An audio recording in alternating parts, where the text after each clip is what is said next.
De las membranas rotas aumentan no solamente la morbilidad, sino los costos a nivel hospitalario.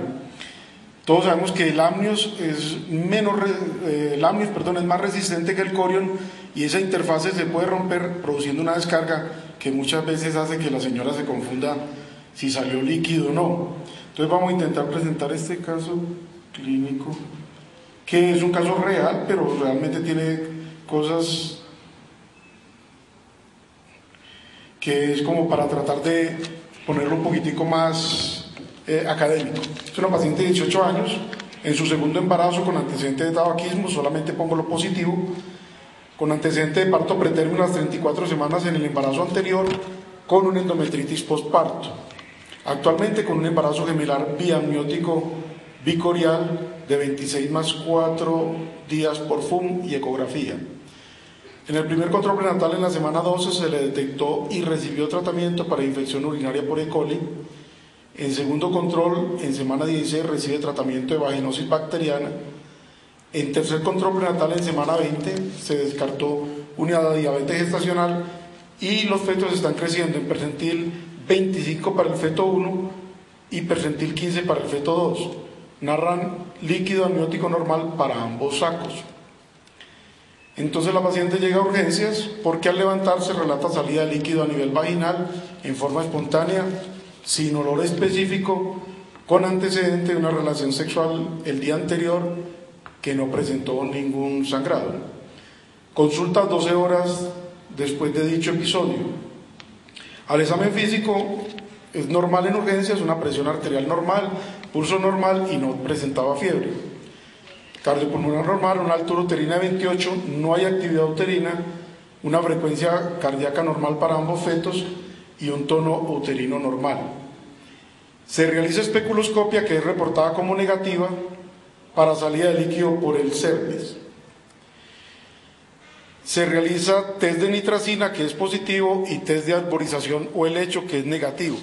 Me gustaría aquí hacer la primera pregunta. ¿Qué servicio de los que ustedes trabajan en el país realiza de rutina el test de nitracina o el test de arborización o helecho, como lo quieran llamar? Levanten la mano si alguien realiza de rutina. O sea que, y eso es lo que uno encuentra en la literatura, siempre lo refieren a este tipo de pruebas y resulta que prácticamente nadie las hace. Primero que todo por el problema que tenemos con la sensibilidad de este método. Y fuera de eso, esta señora pues si tiene el antecedente de una relación sexual que nos va a cambiar el pH probablemente. Y lo mismo que el papel de nitracina, con 12 horas ya el resultado es más negativo. Entonces se pide ecografía que informa feto 1 creciendo en percentil 20 y feto 2 creciendo en percentil 8, con un líquido amniótico disminuido en el feto pequeño, con un bolsillo apenas de 1,5. ¿Qué piensan los expositores o si alguien quiere tomar la palabra con este caso clínico? ¿Esta paciente tiene o no tiene unas membranas rotas? Por el antecedente,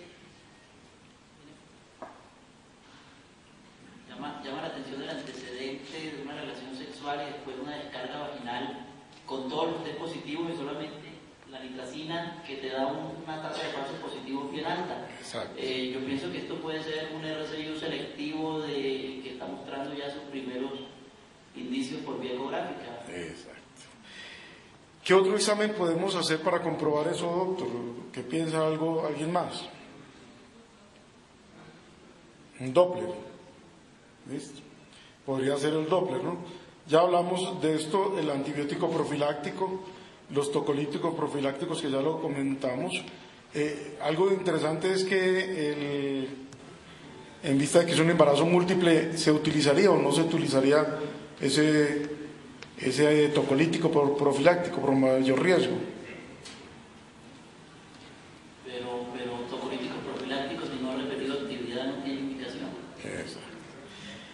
Y el esteroide, algunos han comentado que el esteroide, hay trabajos donde me disminuyen, hablan de que la dosis normal en un solo ciclo para esteroides en embarazo gemelar no es tan efectiva como en embarazo simple. Utilizaríamos más ciclos en esta paciente.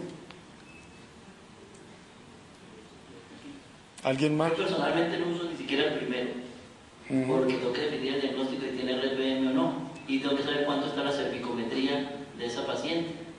O sea, yo ni siquiera el primero se lo coloco.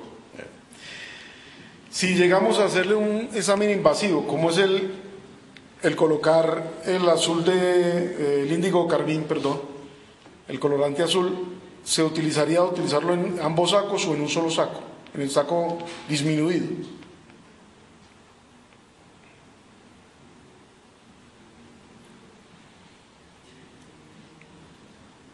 Habría que hacer una doble punción o atravesar los dos sacos con una sola punción, si es posible, según técnicamente.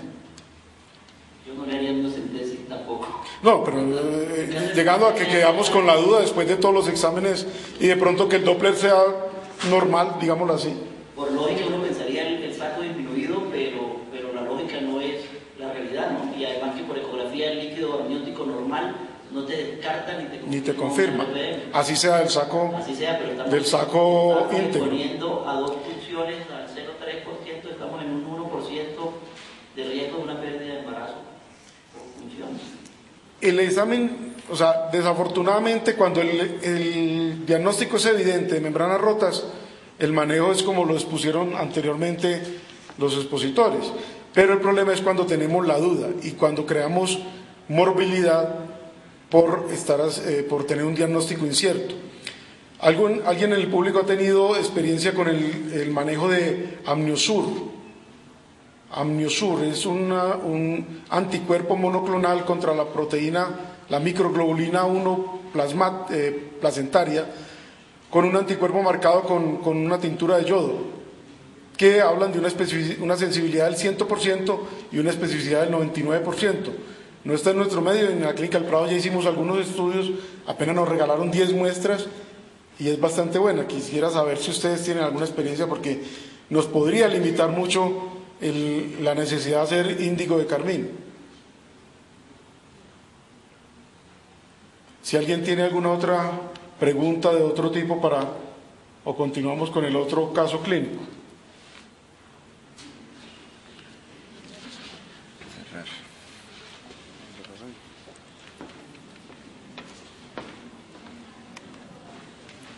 El auditor está en la expectativa de qué pasó con este caso, si tiene ruptura o no, porque quedamos con la duda. Sí, no seguí porque pensé que no me iba a dar el tiempo para este segundo caso, lo tiramos adelante.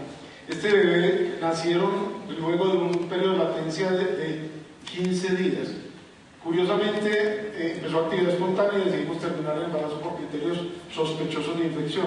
Curiosamente el feto que dio positivo en las pruebas de exámenes, o sea, ninguno tuvo una sepsis, pero indudablemente le fue mejor al que tenía el saco anterior. El test fue negativo para índigo carmín y nos presentó signos de infección para el saco que tenía mayor líquido amniótico, curiosamente.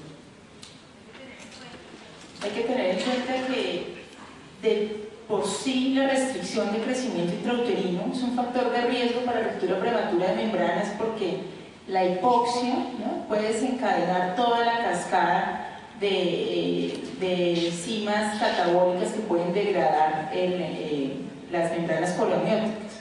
Entonces puede tener restricción de crecimiento asociada a una ruptura. O sea, no podemos pensar que porque tiene restricción de crecimiento descartamos de una ruptura, no debemos pensar así. Bueno, este caso es ya un caso un poco más típico y un poco más sencillo realmente, es para demostrar pues, lo que estamos haciendo ya y la evolución que tuvo y lo que logramos con este caso clínico. Esta es una paciente del año pasado, ingresa el 8 de marzo, 28 años, una paciente que consulta por un cuadro clínico de 3 horas de amniorrea en moderada cantidad y sin actividad uterina desencadenante, movimientos fetales positivos, sin sangrado. De antecedentes importantes, la paciente no refiere ningún antecedente positivo, un buen control prenatal con 8 controles prenatales, una menarquia pues, usual, 12 años, ciclos regulares, cursando un embarazo a su ingreso de urgencias de 31 semanas, .4 días, con una fecha esperada de parto para el 4 de mayo del 2008. Las ecografías con las que ella ingresa sustentan o confirman la edad gestacional, no había ninguna alteración en su crecimiento, extrapoladas todas daban para 32 semanas y media.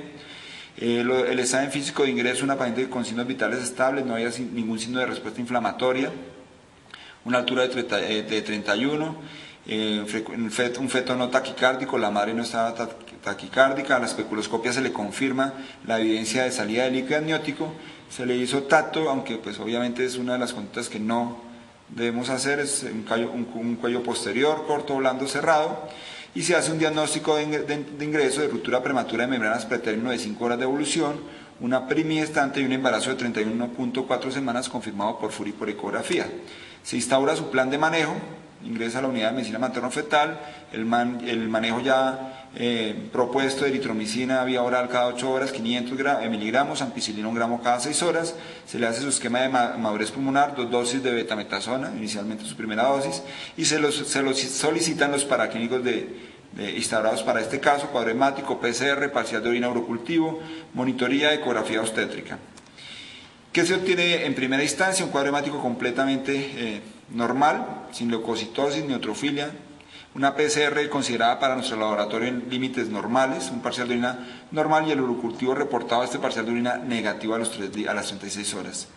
La monitoría fetal nos confirma bienestar fetal, la ecografía de ingreso nos confirma la edad gestacional con un líquido amniótico disminuido de 6, un peso fetal, importante para ver la progresión posterior, de 1.591 gramos, feto encefálica y una placenta anterior, ahí nos quedó mal, es 2/3. Esta es la evolución paraclínica que se le hizo a la paciente. Allá tenemos de rutina hacer cuadro hemático diario, PCR diario. Lo que yo quiero mostrar únicamente acá es que no hubo ninguno de los cuadros hemáticos ninguna vez una leucocitosis marcada, de pronto un incremento ligero con la aplicación coincidente con la aplicación de la terapia de corticoides. La PCR tampoco pasó los límites de normalidad y los frotis vaginales estuvieron completamente normales. En la valoración biofísica, los perfiles biofísicos casi que todos estuvieron normales, obviamente a excepción por el puntaje del líquido amniótico que pues esperábamos que estuviera alterado y nos da un perfil de 8/8. Las ecografías confirmaban la edad gestacional y pues no encontramos ninguna alteración, siempre el líquido estaba disminuido por debajo de 6. La paciente se le completaron 10 días, nosotros damos 10 días de esquema sin ninguna complicación. No hubo taquicardia materna, no hubo taquicardia fetal y no se documentaron picos febriles en la madre. Espontáneamente a los 14 días la paciente ya reinicia actividad uterina, se practica en piso su monitoría que evidencia su actividad, se le hace un tacto vaginal con una dilatación de apenas 1 centímetro, un borramiento de menor del 50% y se traslada posteriormente a sala de partos. El día siguiente, la paciente ya con actividad uterina regular, pues progresa su trabajo de parto normal y se tiene un parto ya el día 22 a los 14 días de un recién nacido masculino con un peso de 2.100 gramos, una talla de 44, un Valar para 33 semanas y un Apgar muy adecuado para esta edad. El alumbramiento se hace espontáneo, la placenta pesa 600 gramos, se hace su revisión uterina de rutina, sin una cavidad hipertérmica, y no hubo ninguna complicación. En resumen, tenemos acá la evolución más o menos de lo que fueron las ecografías y de la primera ecografía o del peso estimado al inicio de ingreso de la paciente del feto de 1.591, con la última ecografía fue estimado de 2.000, pero el real fue de 2.100 gramos, muy aproximado, y se logró una ganancia importante de 519 gramos. La placenta se envía a estudio de patología. Fue reportada sin signos de coriamnionitis y el recién nacido ingresa a cuidados mínimos inicialmente, es valorado por la unidad neonatal, encuentran estos signos vitales reportados como normales por los neonatólogos, no hubo ninguna alteración de signos vitales. Se le hace un diagnóstico de ingreso en un recién nacido pretérmino de 34 semanas, potencialmente infectado y riesgo metabólico por prematurez. Se le inicia vía oral o fórmula, se le inicia a todos los fetos allá de ruptura prematura de membranas pretérmino, se le hace un esquema antibiótico de primera línea, instaurados por ellos con ampicilina, gentamicina, le calculan sus dosis, a este fetico le colocaron, a este recién nacido, 106 miligramos IV cada 12 horas y gentamicina 9.5 miligramos IV día. Solicitan los cuadros, los paraclínicos, a estos fetos, a estos recién nacidos, siempre se le hace allá hemocultivos y punción lumbar de rutina. La punción lumbar, pues, están todos los parámetros, pero la consideran como normal, un gran negativo y un cuadro hemático también considerado como normal, con una PCR del recién nacido de 0. Lo único llamativo fue que posteriormente, a los 2 días, se encuentra un tinte ictérico, que requiere pues fototerapia, y se le practicaron los 2 hemocultivos obteniendo positivos los 2, pero lo llamativo, bueno, a los 7 días se le suspende el antibiótico y el cultivo nos da un Acinetobacterium iwophi. Esto es muy llamativo y dijimos, bueno, esto no está reportado como parte de los gérmenes causantes de infección intraamniótica ni nada, y indagando en la unidad encontramos que era un germen oportunista, ocasional de la unidad, que había infectado a varios neonatos en esa misma época que nació el recién nacido, o sea que no se consideró como la causa de su infección, y sensible a los antibióticos instaurados y resistente a ampicilina, luego a cefalotina. Luego no se cambió ningún esquema, ni se le agregó ningún esquema antibiótico. Posteriormente presenta una desaturación que requiere oxigenoterapia, se le hace una placa de tórax con infiltrados intersticiales pero sin signos de consolidación, se le coloca oxígeno por cánula nasal, completa sus 7 días de manejo antibiótico, con adecuada evolución se inicia destete de oxígeno, y posteriormente pues ya a los más o menos 10 días, 8 días se le hace un destete del oxígeno y se le da salida posteriormente casi a los 10 días en la unidad. El egreso materno se hace prácticamente, el parto fue el 22, si recuerdan, le dimos salida al día siguiente, el 23, porque no tenía ningún criterio clínico ni paraclínico de infección, con una adecuada involución uterina, no hizo picos febriles y una pues adecuada evolución materna. Esto es un caso pues de muy buen resultado, de un manejo expectante, pues que pues no son todos, pero pues sí vemos que nos da el beneficio y nos demuestra el beneficio del manejo expectante con antibióticos. No sé si hay alguna pregunta.